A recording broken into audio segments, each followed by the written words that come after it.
I don't know if you want to talk about that much, Jules, you do have an MS. It's on your Twitter bio, so, it's open, it's not a hidden thing. When were you diagnosed with MS, and you said it was kind of a diagnosis of something else to begin with, so you weren't diagnosed with MS. So how did that come about? It was on December the 30th, 2009, and I woke up and the left side of my face had dropped. And which was in a way good, because all of the wrinkles on the left side of my face had gone. So that was a bonus, but it just looked a bit weird because the other half was still wrinkly. So it just looked a bit weird. But you must have been about 25 at the time. Well, yes. I've had a hard life though, Harvey. Yeah. Wow. So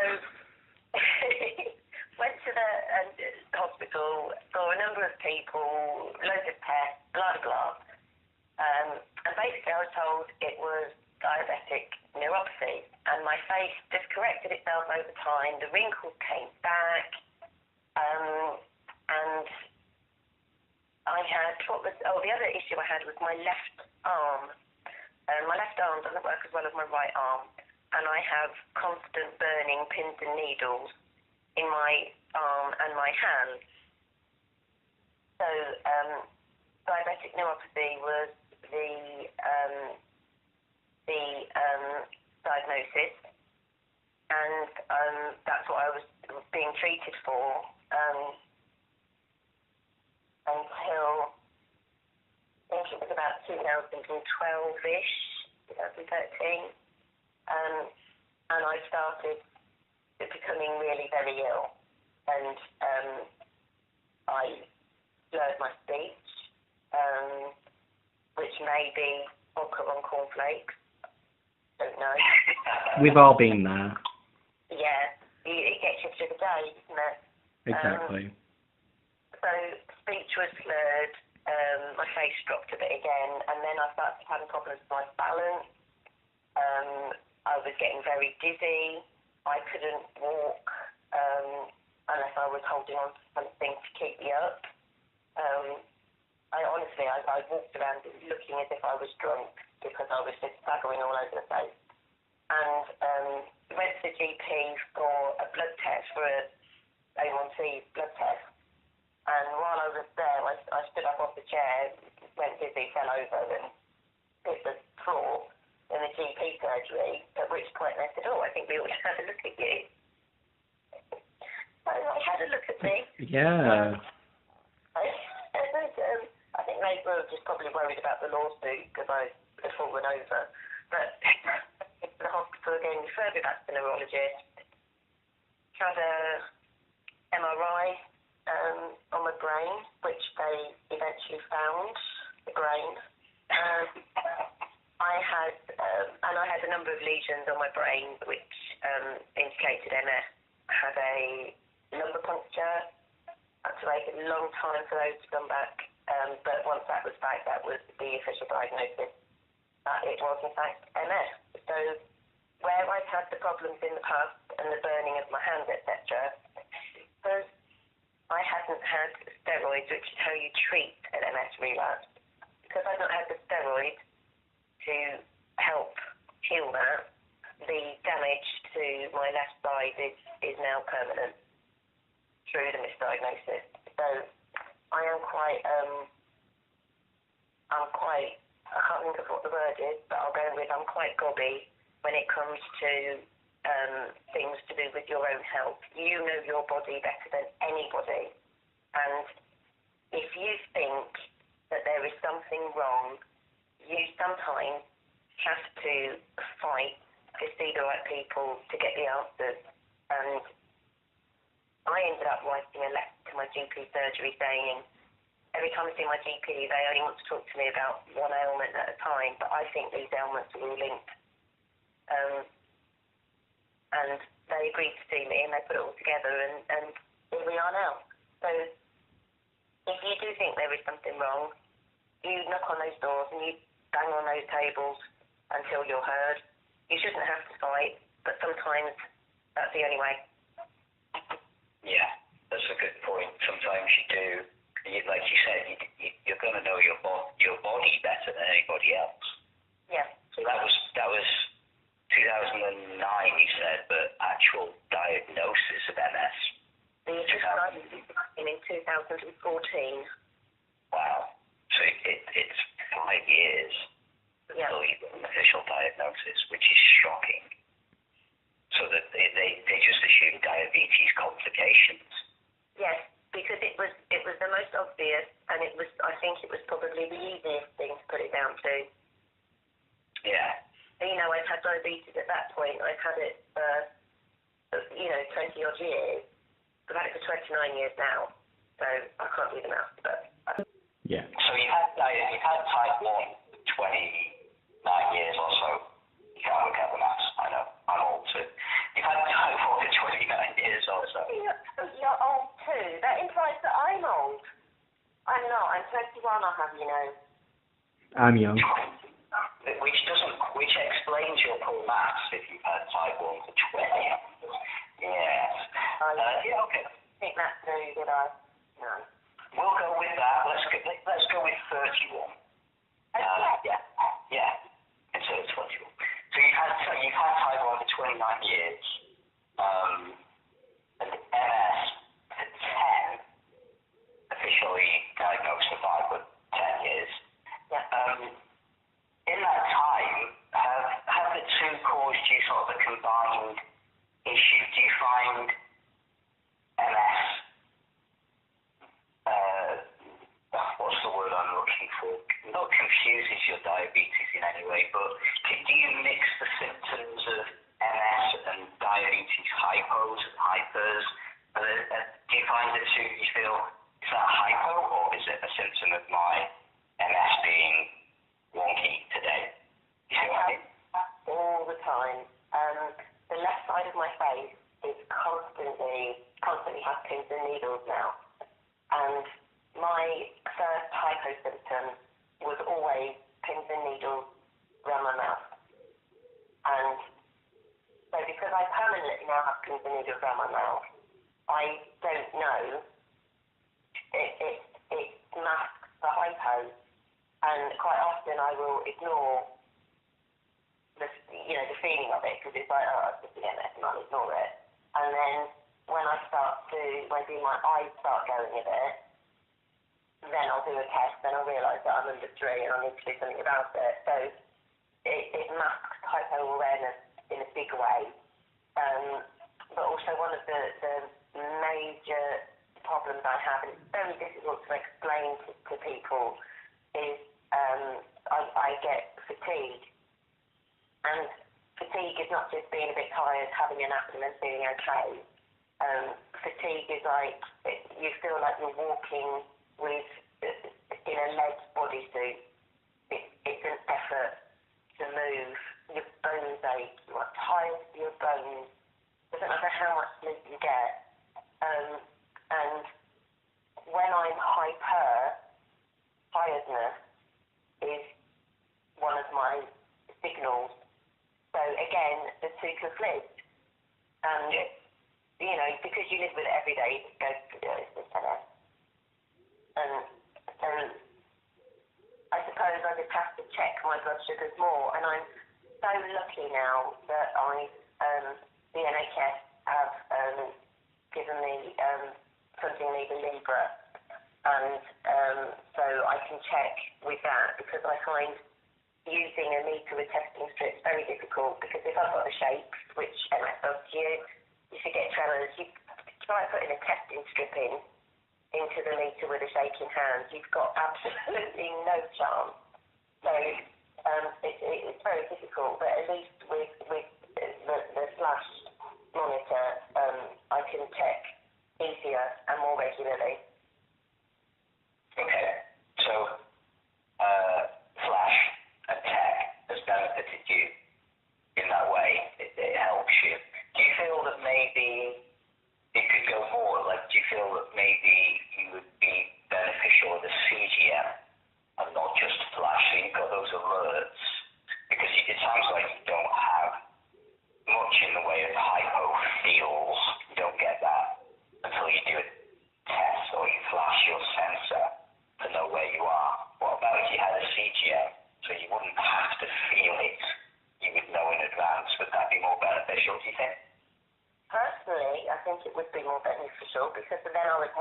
mainly because of the alarm, but I've spoken to my consultant about it, and the criteria to get a CGM is that you are to have had 2 hypos where you have needed help to treat those hypos. And if you have 2 hypos where you need help to treat those hypos, the consultant will tell the DVLA, and you will lose your license. So if I lose my license and stop driving, which at the moment I just cannot do because I have to travel like 180 miles to get my MS treatment every 4 weeks, and then 180 miles back at the moment, I cannot give up my car. And it just seems like a massive, massive choice. You either lose the ability to drive and have the comfort of being alerted to a hypo, or you just carry on living in total oblivion. In order to be able to drive, it's a very difficult choice to make. But at the moment, I don't have that choice. I have to have my car. Yeah. Obviously, the MS infusion that you have, it's hugely significant in terms of your day-to-day health and keeping you well as can be. So to stop that, lose your car, just so you can have a CGM, because I guess you've never had a CGM, have you? I did. I had a Dexcom G4 that I was able to self-fund, but I had that for maybe, I think it's about a year, and then I couldn't afford it anymore. Yeah, because they're so expensive. They are. So I think a lot of people are going to be in obviously unsafe situation in terms of funding something like that. Perhaps they can do it occasionally, but 12 months of the year, maybe not. No. I know Flash is now NHS funded for some people, not all people. Maybe CGMs will be at some stage be held in the same way as Flash. That if you do certain things, if you do so many blood tests a day, you get the hypo bills, and they'll be funded, and it doesn't matter about the DVLA. You're not going to lose your license. You can just go about your day-to-day business. But with a CGM to help you, it seems like somebody in your situation would benefit massively. Well, one of the things that I'm hoping for, and I don't know too much about it, but I know that the Libre are bringing out the version 2. I think it's available in Europe, and I think they're looking at bringing it out in the UK next year possibly. But I think that version 2 does have alarms on it, alerts on it. So that's kind of what I'm holding out for. I'm hoping that we'll be moved over to this new version that will kind of cover that for me without the need of course, CGM and losing my license. Yeah, I hope so. You'll notice at this stage that Harvey's completely silent because he just doesn't use technology. He's old school. I'm really old school. I'm not very good at like technology sort of diabetes stuff. It's just a bit too much for me in terms of like having to deal with it, and because I have the capability to do like all the self-testing and things like that, I don't need to use it or worry about it or anything like that. But absolutely, like the rule being that obviously if you have 2 like critical hypos, that you get your driving license taken away from you is absolutely absurd. Because I understand what they're saying, and it's a precaution to make sure that you don't endanger someone else on the road, but surely giving someone a CGM to regulate that, to stop them having those low hypos, is creating that safeguarding of other people on the road. So isn't that just a catch-22 of I'm not willing to spend the money on you? Yeah, I think it's think it's with everything, isn't it? The NHS and any government organisation, is that the rules are black and white, and there's no grey area. There's no slightly bending the rules or looking at a person's individual issue. They can't look at you as a person. You just have to fit into A or B, yes or no, black or white, and that's it, isn't it? Yeah, I think that's absolutely crazy because, you know, excuse the pun, but there is no black or white for people. It's you know, there's a whole multitude of what it is that you have to go through on a daily basis. And to be fair, like giving you a CGM would potentially cut their costs because it would cost them less for X, Y, and Z and this, that, and the other, and the hypo treatments and things like that as well. So, you know, it's a knock-on effect of it being a positive, but because there's that solid rule there, it's not, until they change that rule, it's not going to happen, which is just stupid. One of the other things that my consultant actually was because at the moment, 6 months ago I went through a massive change in my personal circumstances, and at the moment I'm staying at my mum's, and so if I have a bad MS day, a bad MS day is I'm in bed all day, I can't move, too tired, blah blah blah. And with the Libre, my mum can come and flash the sensor and make sure I'm okay if I'm sleeping. But I am, you know, I need to get a place of my own, and I'm looking at housing options at the moment. So when I'm living on my own, I don't have my mum to come and flash my sensor when I'm having a bad day. So I'm going to be running a bit of a risk on those days, which concerns me. But what can I do? You know? Exactly. I think what you said and what you both said. HCPs, your consultants, your DSM, CCGs, all these people, they need to consider your individuality, I suppose. You've got your health concerns, and they're individual to you, and they're unlikely to be the same as anybody else.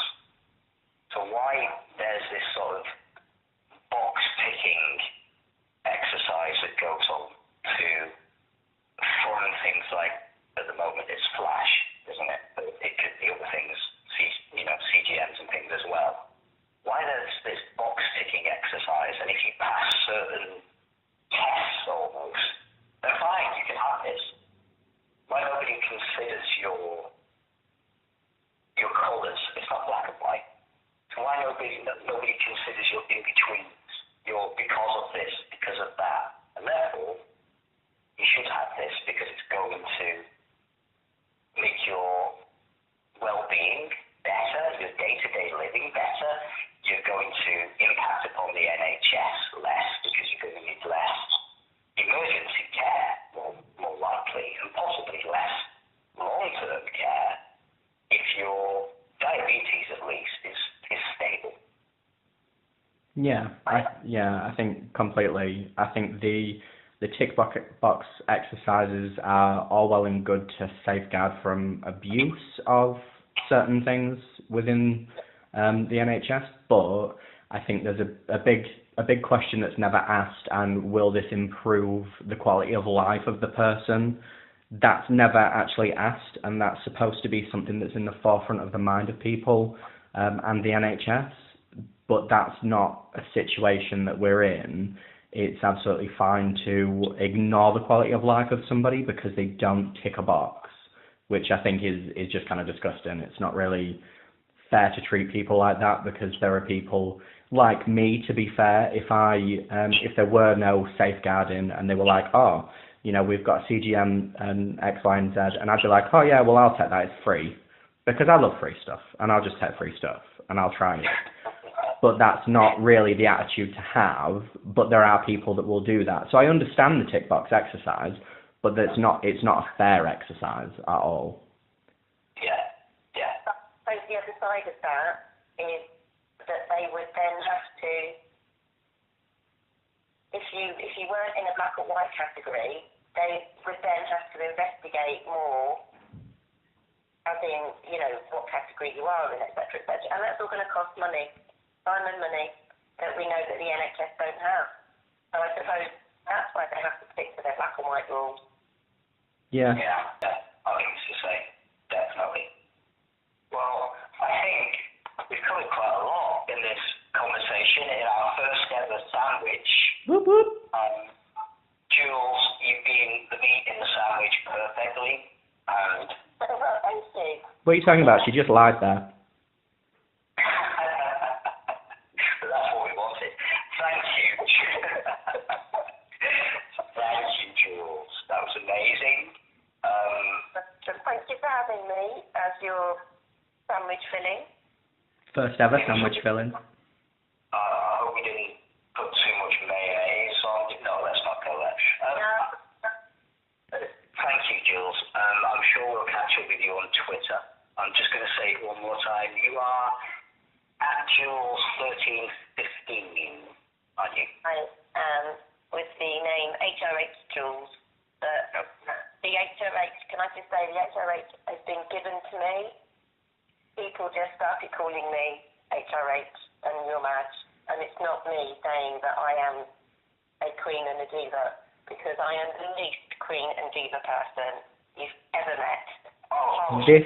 This sounds very much like you're accepting an Academy Award and you're like, it's not me, it wasn't my acting, it was all of the work that went into the background. Absolutely, you are a diva. Just saying, I'm not a diva automatically makes you a diva. I should know I'm gay. I'm not a diva, and people call you Zsa Zsa Gabor. No, I'm not a diva. No, not at all. Not at all. Of course If you don't want to host a tweet chat, get in touch and send me diamonds, and you're guaranteed a spot. Okay? Yeah, DM her, that stands for diamonds.